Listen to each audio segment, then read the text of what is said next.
Welcome to the Money Answer Show with host Jordan Goodman. Whether you are starting out, deep into your retirement, or somewhere in between, the Money Answer Show has the know-how to help you. Now here's your host, Jordan Goodman. Welcome to the Money Answer Show. This is Jordan Goodman, your host. My guest this hour is Rachel Richards. She is a financial journalist, and she's also written two books, one called Money Honey, and the most recent one called Passive Income, Aggressive Retirement. Welcome to the Money Answer Show, Rachel. Hey, Jordan. Thanks for having me.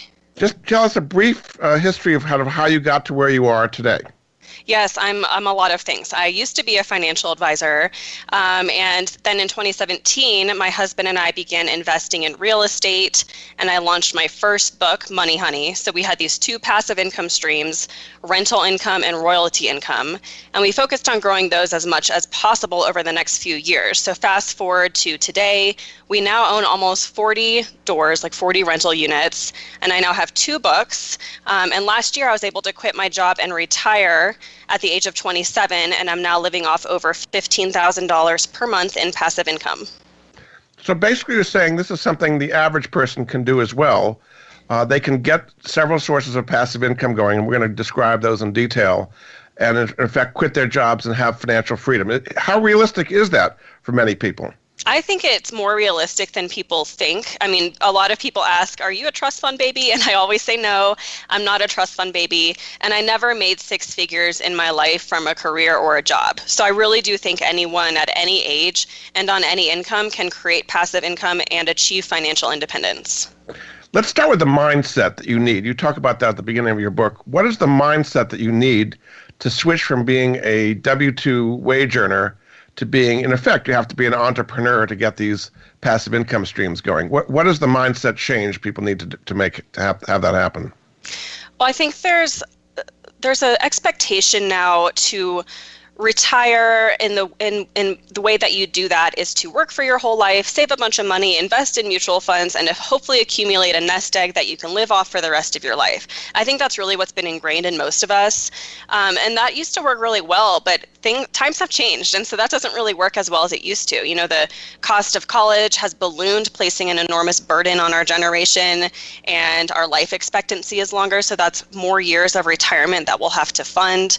And the most alarming thing is that the Social Security Trust Fund is projected to be fully depleted by the year 2035. So we're not going to necessarily have that to rely on either. So I think the mindset change really needs to go from, is this traditional way of saving a nest egg for retirement, is that really realistic? Is that going to work for me? Or can I change and create passive income, become an entrepreneur, do things that will really build wealth a lot more quickly, and then achieve retirement that way? So you're saying the nest egg theory did work, but doesn't work for people in their 20s and 30s today. You should not count on a nest egg either from Social Security or from pensions or from investments you built up. That's the traditional nest egg theory. You're saying that's really out the window now. Yeah, it's still possible, but it's become a lot more difficult because so much has changed. And what I've read recently is that millennials will need to accumulate at least $2 million by age 65 in order to retire.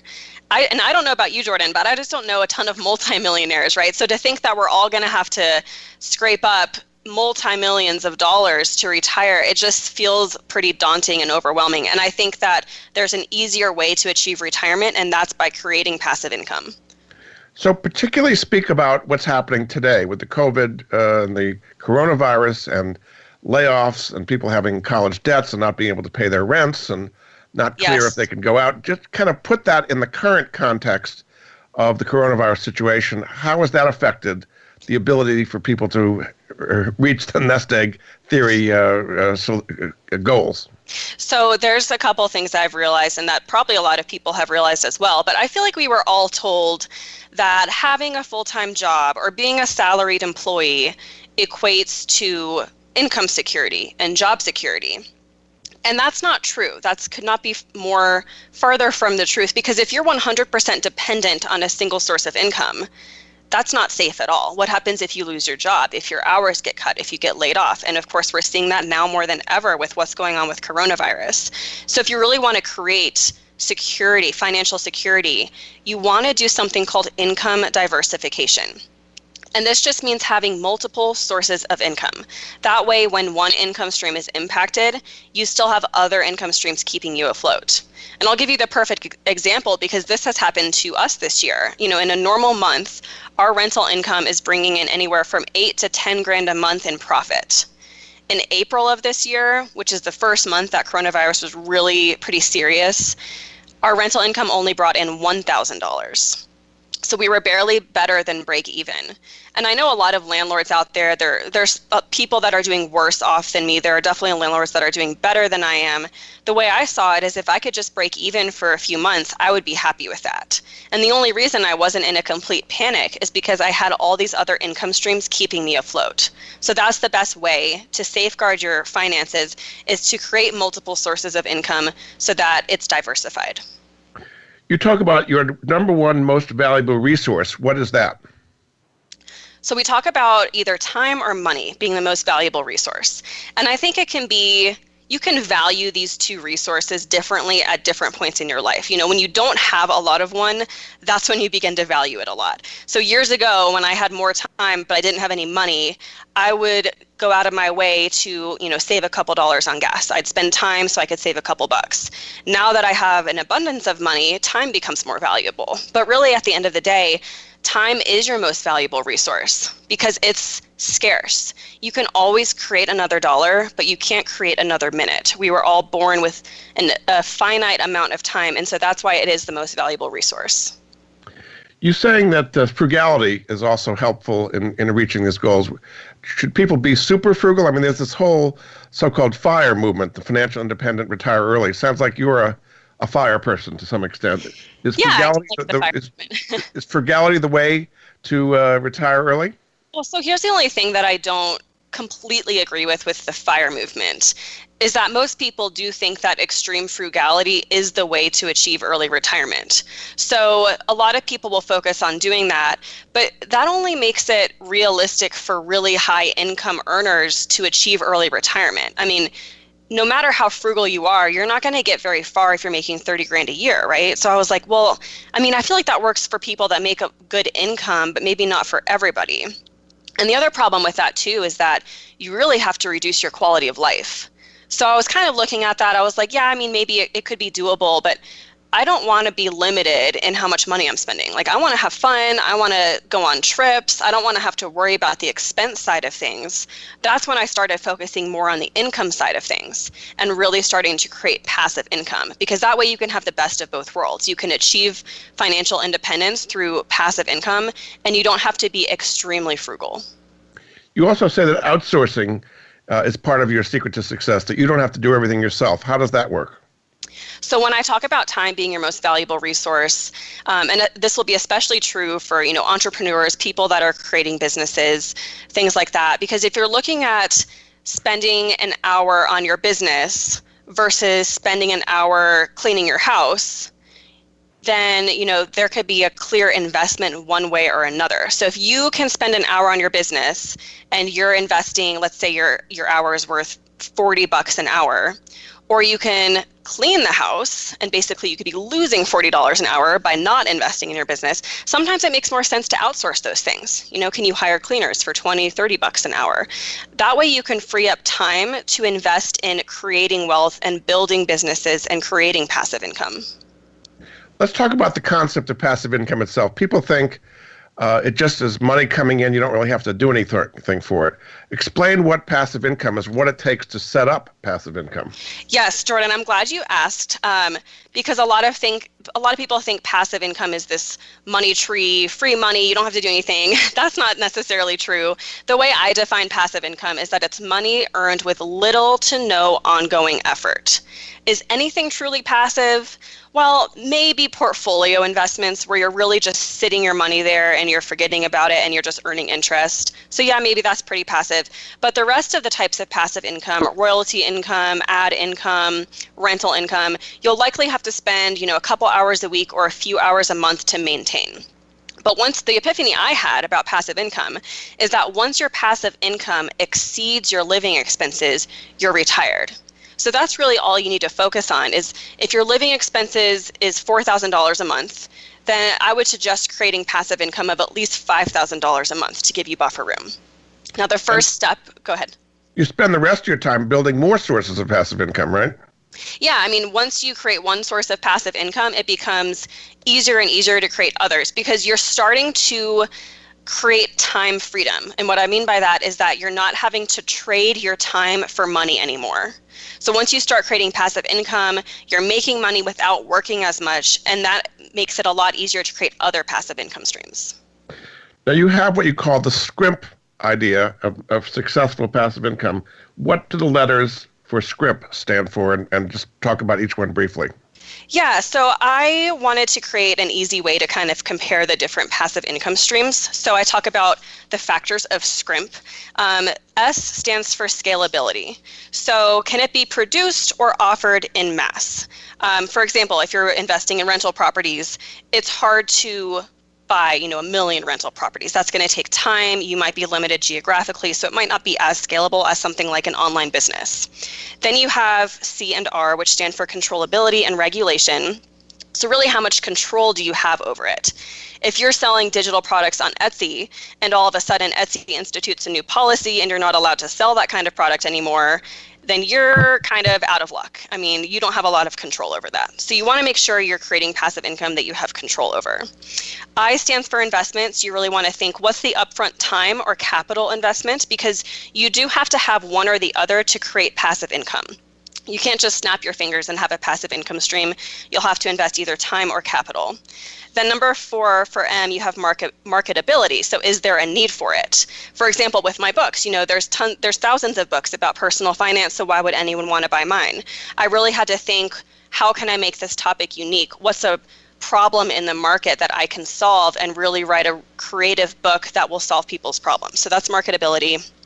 And then the last one, P, is passivity. So how much work do you have to do to maintain the income stream? How passive is it? With rental income, it's not passive unless you hire a property manager. So I always tell people, do that from the get-go. But yeah, that's an overview of the factors of SCRIMP. Very good. We're going to take a break. This is Jordan Goodman of the Money Answer Show. My guest this hour is Rachel Richards. She is known as the Money Honey. Her website is moneyhoneyrachel.com, and her latest book is called Passive Income, Aggressive Retirement. We'll be back. Rachel Richards.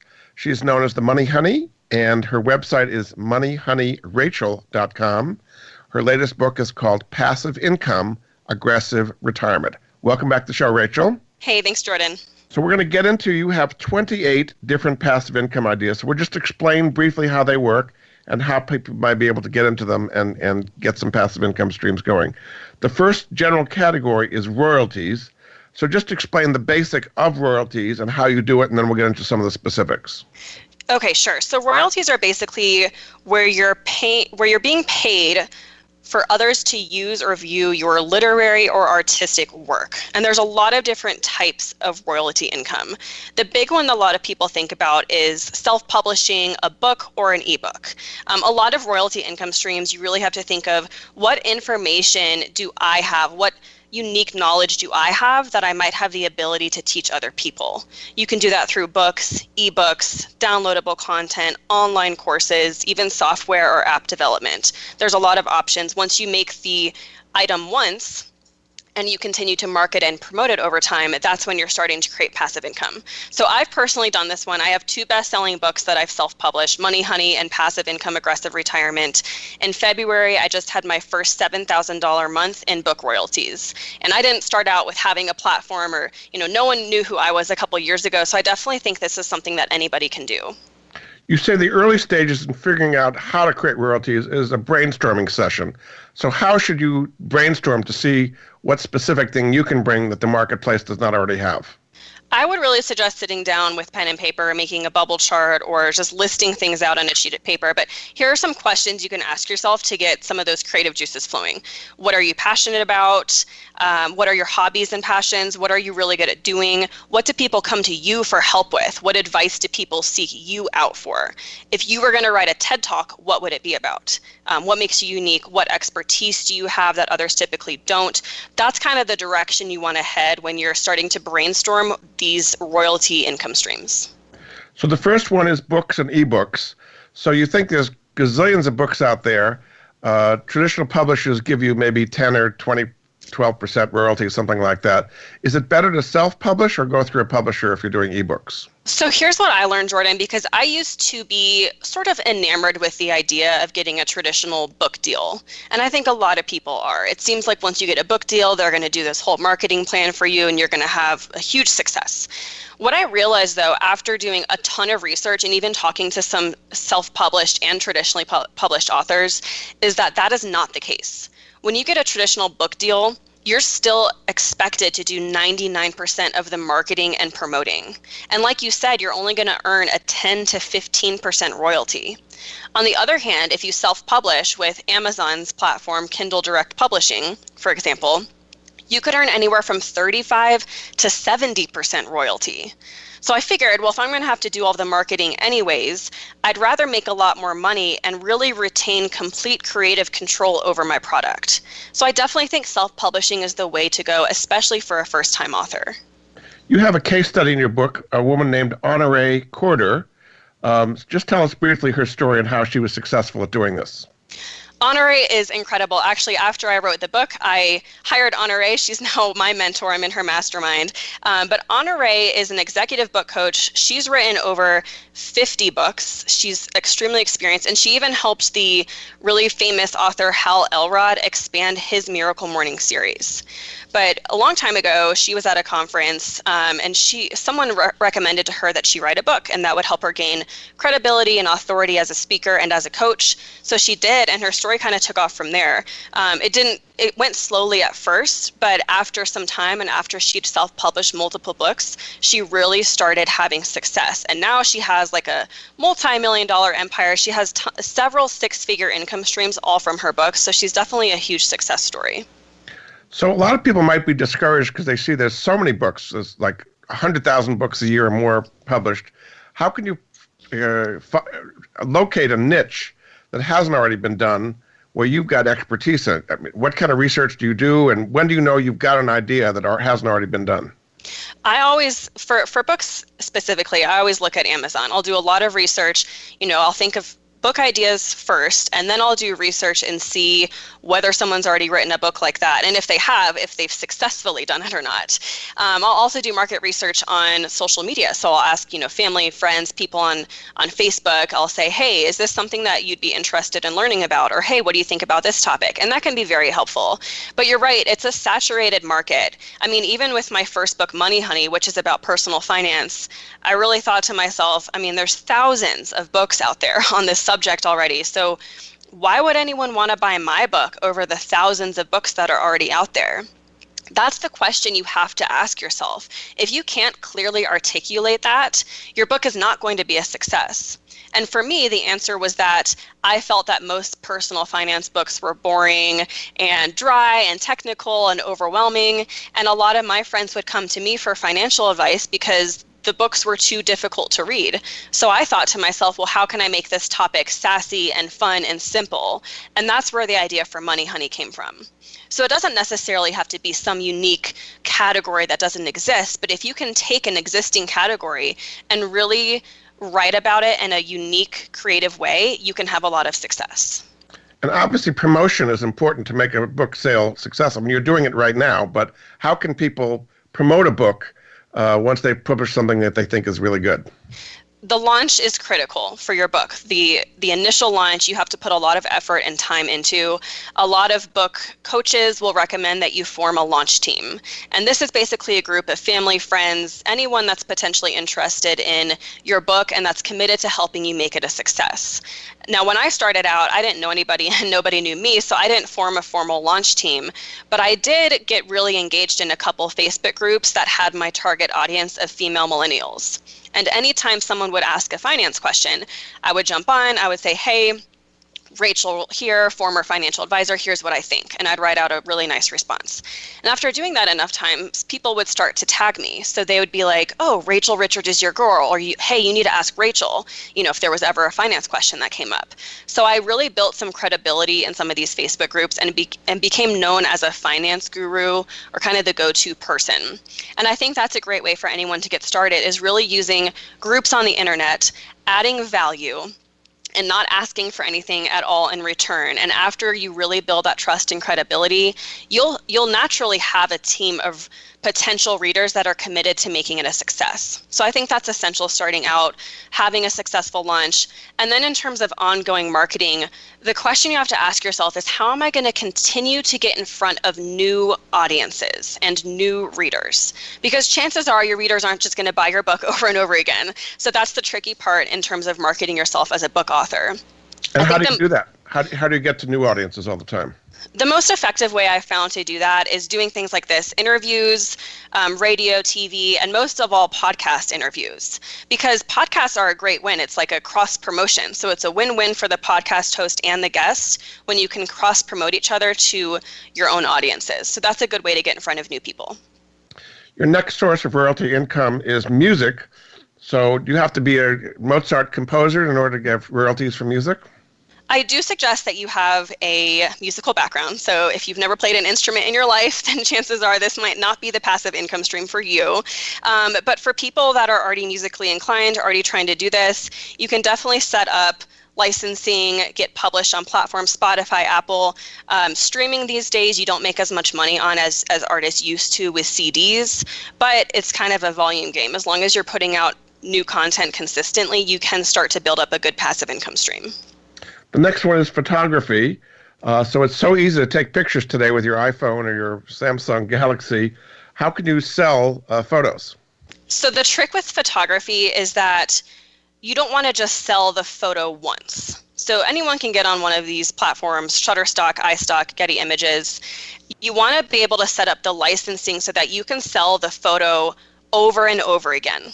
That way, you're only having to take the photo and upload the photo once, and all these different buyers on the internet, they can pay you money to license it over and over again. So that's the way to do it.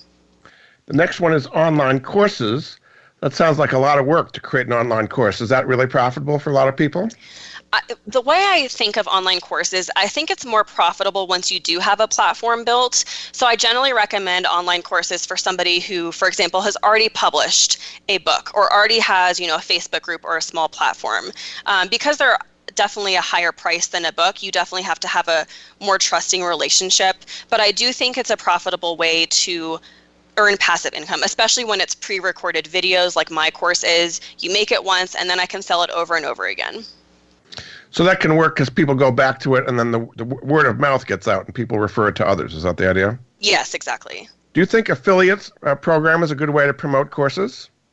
Yeah, for sure. I mean, that's a really unique way to market, is where you can actually pay other people a commission if they recommend your product to their platforms. I found that to be very effective personally. And most of these online course platforms like Thinkific and Teachable and Kajabi, they do have the option to do affiliate marketing. Very good. We're going to take another break. This is Jordan Goodman of The Money Answer Show. My guest this hour is Rachel Richards, also known as the Money Honey. Her website is moneyhoneyrachel.com, and her latest book is called Passive Income, Aggressive Retirement. We'll be back after this. Wish you were in earlier. This is Jordan Goodman, your host. My guest this hour, Rachel Richards, is known as the Money Honey. Her website is moneyhoneyrachel.com, and her latest book is called Passive Income, Aggressive Retirement. Welcome back to the show, Rachel. Yes, Jordan. Thanks for having me. So we're going through the different passive income ideas. This is in the royalty section. So the next one is software. So how realistic is people to be able to write software with all the software that's been written that actually would sell online? So you kind of have to go back to do you have a unique value proposition? What can you offer that hasn't been offered before? If you have that and you're a lot smarter than me and you know IT and coding, then you can create an app, like a subscription app, and earn passive income that way. And how about the App Store? What kind of apps? Again, I think there's over 1 million apps out there. But I guess there are courses where you can learn to create apps. What are some apps that have been successful that you've seen? I mean, there's so many. There's all the social media ones. It's incredible to see how TikTok has taken off. There's all the time management and productivity ones. I think of Mint in particular is a really fantastic app. YNAB, You Need a Budget, is a great app, and it's a subscription payment. So the owners of that are making recurring income regularly, passively. So that's a great example. Another thing you talk about is franchising. So again, there's tons of franchises, but typically you think you need a lot of money to buy a franchise. How can you get into franchising that's successful and not have a huge amount of upfront investment? So you're right. I mean, you normally do need upfront investment. So this would be an opportunity for somebody that has more money rather than time. Now, this one's a little tricky. I wasn't sure if I should even include it in the book because it is a gray area. A lot of people that are opening franchises are spending a lot of time on it. So you have to think from the outset, how can I do this passively and set up this business passively? And really, you can think of any business that way. If you have the right mindset and you can outsource and have a team in place, then it can be a somewhat passive business. And then you talk about mineral rights. So this is buying land on which there's oil or something. How do you get passive income from mineral rights? So yes, this is pretty obscure, and I wanted to mention it in case somebody lived in an oil-rich state like Texas. It's pretty popular there. But if you happen to buy land or live on land and there could be minerals underneath, then you can actually lease out those rights to a corporation that wants to access those natural resources. So you normally get some type of bonus payment up front, and then you get a royalty of everything that's extracted for as long as the agreement is in place. So let's switch to real estate, which is another of your areas, rental income. So why don't you talk about how you got the down payment for your first rental property, which is going to be an obstacle for a lot of people to get involved in the rental game? Yes, and there's ways around it. There's ways around having a ton of money to get it into rental income, which I can talk about. But what I personally did, my husband and I had a couple things going for us. We both graduated from college without debt, and we paid our own way through school. So we didn't have student loans, which allowed us to save more money than probably the average person. Also, we were investing in Louisville, Kentucky, which is a really great place to invest. It has reasonable housing prices, and so we weren't spending hundreds of thousands of dollars on properties. And then finally, I also had my real estate license. I didn't have it so that I could have clients. I only had it for my own purposes as an investor. But the beautiful thing about that is that every time we'd purchase a property, we would deplete our savings, but then I would immediately get a commission check back for thousands of dollars to kickstart the next property. So the first duplex we bought was $100,000. My husband and I put $10,000 each in to get to our down payment, and that was just from money that we had saved over the years. So there's long-term rentals and then there's short-term rentals, things like Airbnb and VRBO. What are the pros and cons of doing long-term rentals versus short-term rentals for rental income? So long-term versus short-term, it's just a time versus money trade-off. I have seen that short-term rentals like Airbnb or VRBO, they can be a lot more lucrative, but they do tend to require more time because you're having to coordinate tenants, coordinate turnovers and cleaning and making sure everything's in order. A lot of times the tenants will be they'll be a little bit more high maintenance. So that would be short-term. Long-term though is when you have, a 6-month or a year-long or a 2-year-long lease in place and you have a long-term tenant that you're collecting rent from. So how do you screen tenants to make sure they don't destroy the place? There's a couple things I definitely recommend. You want to get a credit check and a background check and also call their references.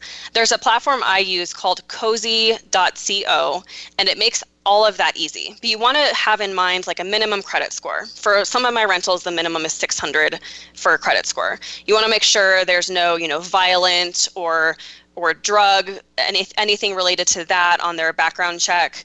And then you definitely want to call through references of previous landlords. Has it worked for you? Have all your tenants been ideal with no problems whatsoever? Oh, definitely not. It's not a perfect system. You definitely will have tenants that are nightmares. We've had to evict, I think, 2 tenants. I mean, we've had hundreds of tenants at this point, so it's really only a matter of time. I mean, you're going to get somebody that runs into trouble or that just isn't who you thought they were. But those are the types of things you have to build into your expenses. You have to assume you're not going to have it fully rented at all time. You have to assume there could be some legal costs with evictions at one point or another. And as long as you account for those expenses up front, you'll be fine. So talk specifically about being a landlord in this environment where a lot of people have not been paying their rent and they've got eviction forbearance or moratorium. How does a landlord, if you're going to be buying into this current market, isn't it changed from what it was before all this? Yes, it's very interesting, I will say, as a landlord. And I do think it goes back to making sure you're pre-screening tenants from the get-go and getting quality people into your buildings. Luckily, we haven't had a situation where we would have wanted to evict anybody so far, so knock on wood. Most people that are not able to pay are just leaving and they're moving out. So the biggest consequence for us is just having a lot more vacancies than normal. We have had to lower rents. We've had to be a little bit more patient to get some of those vacancies filled back up. And that's another thing you want to take into account when you're investing in a rental property, is really asking yourself, how much could I lower rent and still break even? Because you want to have a lot of buffer room. It's not a matter of if, it's a matter of when the next recession will happen. So you could find yourself in a similar situation, and you just want to make sure you can make it through. So do you have an opinion about renting in center cities versus suburban areas? So many people are moving out of center cities these days, going into suburban and even ex-urban areas. Do you have an opinion on where to buy rentals?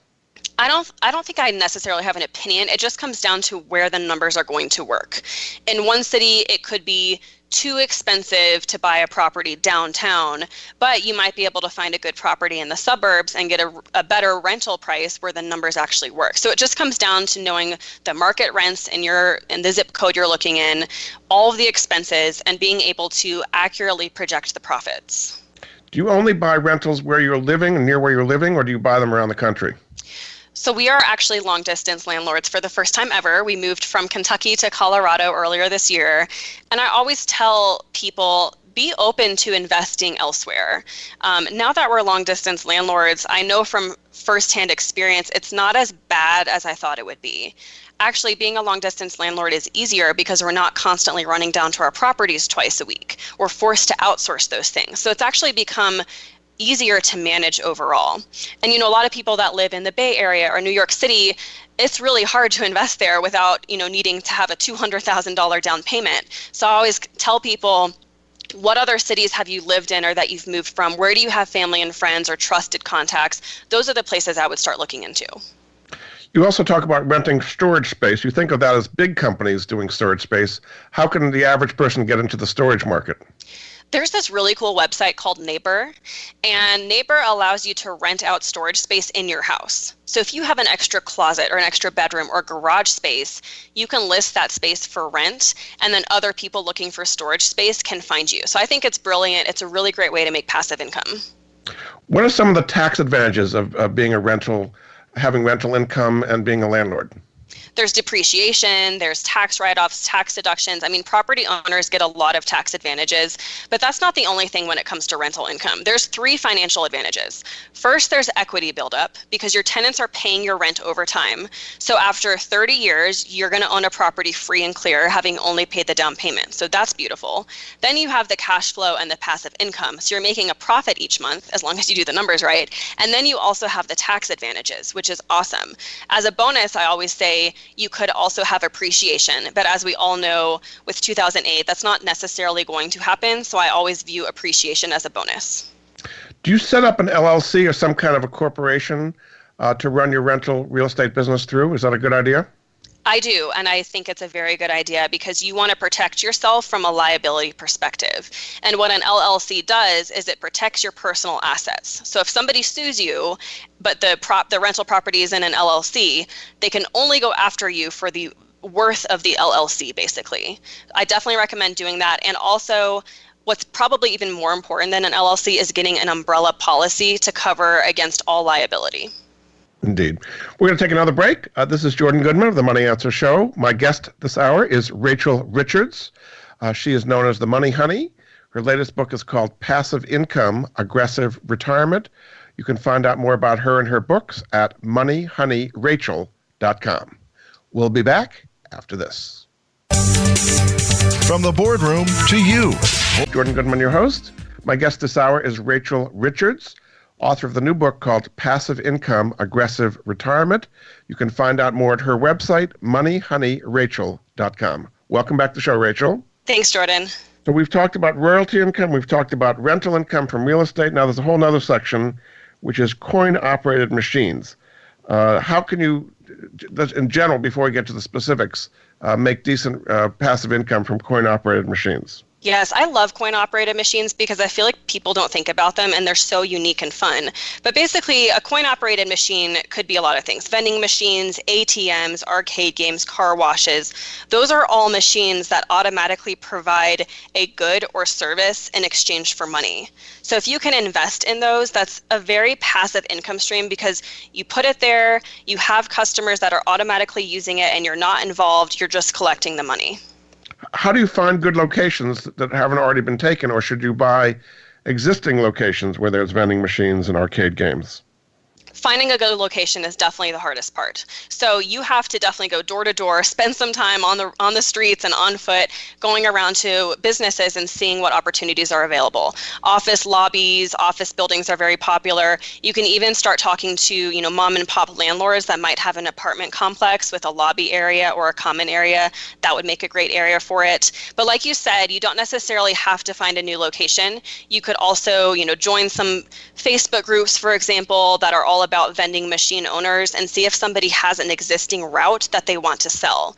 That means that they already have vending machines in place, they already have agreements in place, they might be looking to get out of the business, and you can purchase that business from them. So are you the one who has to go around and fill it up with candy or whatever it may be, or? It depends. Yeah. Yes. So you can, and in my head, it's still pretty passive that way. If you're just going around once a week to restock and collect the coins in the machine, I still think that's pretty passive. But if you really want to make it hands-off, you can outsource that, hire somebody to do that for you, and then you're really not having to do a lot of work. Now, a car wash, laundromat, and slot machines are kind of a bigger deal. To run a laundromat, you've got to have some staff there to do it. Is that right? You don't necessarily have to have staff, but it is a bigger investment. Those three are definitely for people that might have more money and less time, because that's really a full-blown business. A laundromat can still be very passive. Maybe you'd want to hire someone to just stay there for security reasons or have a good security system in place. But an easier way to get into the laundry machines in terms of passive income is to just talk to, an apartment complex or a multifamily building owner and just say, hey, do you have laundry on site? I'd love to provide laundry for you, and we can split the profits. That's an easier way, lucrative for both people, and it's normally a win-win. Very good. Are there some resources people can go to find out more about coin-operated machines? Yeah, there's lots of websites, and I can't remember the names of some off the top of my head, but maybe like used vending machines where you can find, because I would never recommend that somebody buy a brand new vending machine. I know that you want to have all the bells and whistles and it's fancy and it seems like people will like it, but buying used anything is almost always a better financial deal. So I'd look for websites like that. There's tons of Facebook groups with vending machine owners. Reddit is always another great source of information. So lots of really good resources out there. Now, another of your categories is portfolio income. Now, people are probably familiar with stocks, bonds, and so on, but let's talk about some they may not be as familiar with, peer-to-peer lending. So how does that, and what kind of risk is involved in lending to other people? There is definitely risk. I kind of think of peer-to-peer lending as a more advanced type of portfolio income stream, but I think it's really interesting. It is riskier, it's seen as more complex, but somebody needs to borrow money, and instead of going to the bank or a financial institution to borrow it, they could crowdsource the loan instead, meaning all of these other people on the internet that want to lend their money get together to crowdsource this person's loan. It's really cool. So I think Lending Club and Prosper are the two most popular P2P platforms that I've seen, and I think there's certain requirements and it's only done in certain states, but I think it's a really interesting passive income stream. So you can pick the level of risk you pick from A to G, basically, A being the safest, G being the most risky. What would you recommend as far as levels of risk people should take if they're lending peer-to-peer? It really depends on your risk tolerance. If you don't want to take any risk, you want to stick with A and stick to those people that are the most likely to pay the loans back. And even with the A, there's a chance that somebody could default and you could lose your money. I mean, with any of these passive income streams, there's always the risk that you're not going to make your money back. So something to keep in mind. Now, if you're okay with taking on risk, though, you could invest in a C or a D. You're going to make more money. It's going to be a higher interest rate, but you're also going to have a greater risk of them defaulting. So you just have to know how risk averse you are. The next category you have is master limited partnerships, MLPs.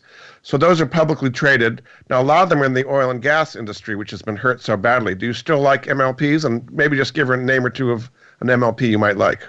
Yeah, and this one, Jordan, isn't one that I've specifically invested in myself, so I don't have a ton of experience to speak to. I included it though because I know that it's a type of passive income stream that exists and that people make a lot of money. So an MLP is a type of business venture.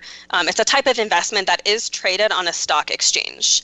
And like you said, they mostly operate in energy, gas, natural resource sector. There's a general partner and a limited partner, and the limited partner are the investors. So people like you and me that would want to buy units of the MLP on the stock exchange. And those investors are going to receive periodic distributions from the MLP. That's what creates your cash flow and your passive income. So that's how they work. But if oil prices go down, as they have this year, the distributions go down as well. So that is the risk in those. Yes, exactly. The next one is real estate investment trust REITs. So real estate, I mean, some parts are doing well, some parts are doing terribly, like retail. How do you pick which kind of REITs of the many REITs out there would be the most secure passive income? Yes, I love REITs. They're such a great source of income. It's a great way to diversify your portfolio. And I think it's for anyone that wants to get invested in real estate without directly owning a property, investing in a REIT is a fantastic option. So you're right, you kind of do want to consider industry when you're investing in REITs. But there are some REITs that are very diversified, they're very general, and that can be a good option if somebody doesn't know which industry to invest in. Retail, like you said, has taken a big hit, but what has continued to be a fantastic industry, especially for REITs, is healthcare. And we have seen that more this year than ever. And I do think that healthcare will continue to be very profitable as the generations age, people become sick, they need more insurance, they might not have enough insurance. So I think that's always a safe place to invest. Do you have some specific healthcare REITs that you would like? There's a Charles Schwab one, and I can't think of it off the top of my head. But in general, there's Vanguard and Charles Schwab do have several REITs that I'm a fan of. And then you have crowd-funded real estate, such as Fundrise. That's where you're actually investing in a direct property as opposed to a publicly traded vehicle. What's the advantage of doing a Fundrise over a REIT? Fundrise is so interesting. I started investing in Fundrise a few years ago when it was still kind of a baby platform, so it was a little bit riskier, but it has done well, and it has continued to do well this year, even through coronavirus so far. So I'm definitely a big proponent of Fundrise. It is riskier than a REIT because it's a private platform. And again, there's always the chance that you're going to, lose money or not make your money back. But I did first test out the platform with a $5,000 investment. And I believe that as of last year, I was on track to earn around 8% for the year last year. This year, I'm going to be earning somewhere around 9%, which to me is incredible given everything that's happening. But just like REITs, I think it's a great way to get invested for somebody that doesn't have a ton of money or doesn't want to directly own and manage their own rental property. In the roughly 2 minutes we have left, why don't you kind of sum it all up? What a difference it could make in people's lives to use your passive income strategies as opposed to just working at a job and getting their W-2 income. Yes, absolutely. I used to say passive income is great for you to quit your job and achieve early retirement. And while that's true, that doesn't have to be the only goal. You don't necessarily have to want to quit your job or leave your career, because I know a lot of people are fulfilled by their career. But the question becomes, would an extra $1,000, $2,000, $5,000 a month make an impact on your life? Passive income is all about creating freedom, flexibility, and financial independence so that you can work when, where, and if you want. And I truly think it's the most attainable way to create extra money and to achieve financial independence. Anyone at any age, on any income, can create passive income. Even in these coronavirus times when it seems like there are less opportunities and people going out of business all of the time, you're saying there are still good passive income opportunities. Yes, especially the ones that are online oriented and that are very scalable and marketable. Those are the opportunities that I'm seeing this year have been the most lucrative. And how can people get over the fear they may have of going into something unfamiliar and still being successful at it?